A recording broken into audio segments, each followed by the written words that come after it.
Today I wanted to go over this property we recently purchased and renovated over on Ed's Road. It's a triplex, and I'm going to show you how we're making over 25% return on this property.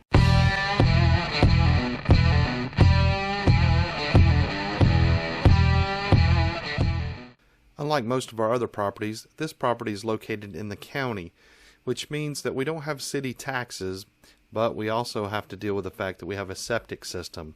And since we've owned the property, it actually backed up when we got all the rain in the springtime. We had to have it pumped out. So that's one of the negatives. Don't forget to press the like button and subscribe to our channel if you haven't already. Now I have to say, this was probably one of the most unusual purchases we've ever made. This property was sold with a unique contingency. The owner was an elderly gentleman who was an investor, and this was his last investment property. It's a triplex in which he actually lives. He lives in one of the units. The other two units were vacant, and he just got tired of managing and having to deal with tenants. So he wanted to sell the property, but he also wanted to stay in the property indefinitely. And so that was the contingency. So we agreed on a discounted rent rate, and he can stay in the property as long as he lives. We purchased this property for $43,000, and this is how we renovated the property. After looking at both of the vacant units, we decided to start with unit number 3. It needed the least amount of work, and we felt like we could get it up and running the quickest. Here's the living room of unit 3 after the carpet's been removed. These apartments are very small. They're about 400 to 500 square feet. Here's the kitchen. You can see it has a small apartment-sized stove, but the cabinets are in good shape and it's got a decent refrigerator. And while this retro flooring is in good shape, it's really ugly, so we're going to get rid of it. This is a shot of the hallway where we've pulled the carpet up. This is the air conditioning unit for this apartment. It's actually an early 70s model Kenmore whole house air conditioner. And I know this because my parents had one exactly like it growing up.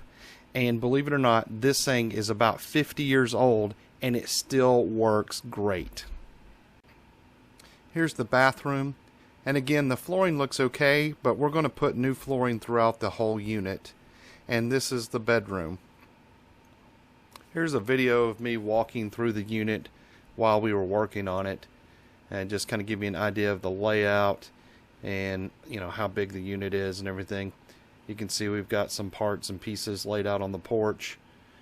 We've already got the flooring in. We used a vinyl plank flooring, and you can see it looks pretty good.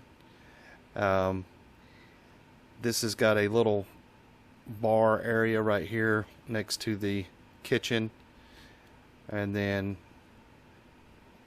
on down the hallway we have the bathroom and there we go, the bathroom, and you can see the flooring in there. It's been replaced.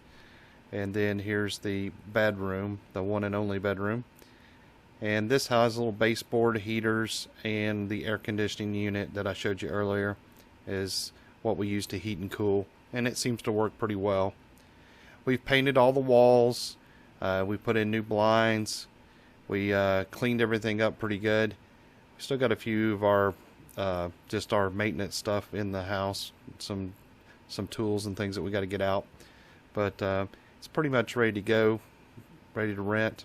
We were able to quickly rent unit 3, so we moved on to unit 2. Unit 2 definitely needed more work than unit 3. One of the problems was it had a strong pet urine odor, which lingered even after the carpet was removed. So we put a gray primer sealer on the floor, which helped with the odors. There also was a previous roof leak which had damaged the drywall on the ceiling, and we had to repair that. As you can see, this apartment is virtually a mirror image of apartment number 3. So everything is just on the opposite side of the room. So the kitchens are back to back and the bathrooms are back to back. But you can see the hallway and the back bedroom, and everything is in the same location throughout the unit. Since we had to pull the toilets to put in new flooring in both of these units 2 and 3, we went ahead and replaced the toilets with brand new ones. When we pulled the toilet in Unit 2 though, we found that it had been leaking and water had damaged the subfloor, so we had to repair some wood there. Here's what it looked like when we finished replacing the toilet and the floor in the bathroom. And then here is the living room looking from the kitchen, and then here's the living room looking into the kitchen. Here is the kitchen.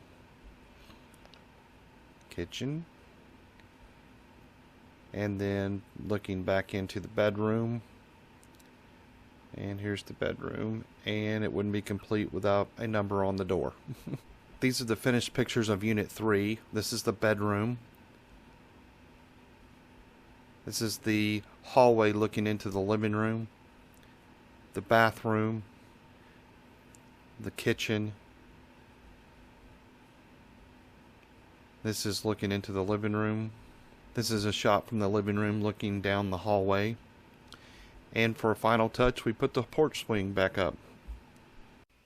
So here's how the numbers break down on this property. We purchased the property for $43,000. Our renovations cost $6,365. Our total investment was $49,365. On the rental side, we had an annual rent of $15,600. Our annual expenses are $28,580. And our annual income was $12,742. That gives us an annual return on investment of 25.8% a year. This is actually the same property that I'm referring to in my other video, Better Deal Than a $78 Tesla, How I Pay $0 for My New Truck. In that video, I explain exactly how I use the profits from this triplex to make my truck payment every month. If you'd like to see that video, I'm going to put a link in the upper right hand corner. Thanks for watching. If you enjoyed this video, please press the like button. And if you'd like to see more, subscribe to our channel. And don't forget to hit the bell for notifications so you know when we release new videos. And if you'd like more information on real estate investing, go to retirerichwithrealestate.com. Until next time, I'm Paul Price, teaching you how to retire rich with real estate.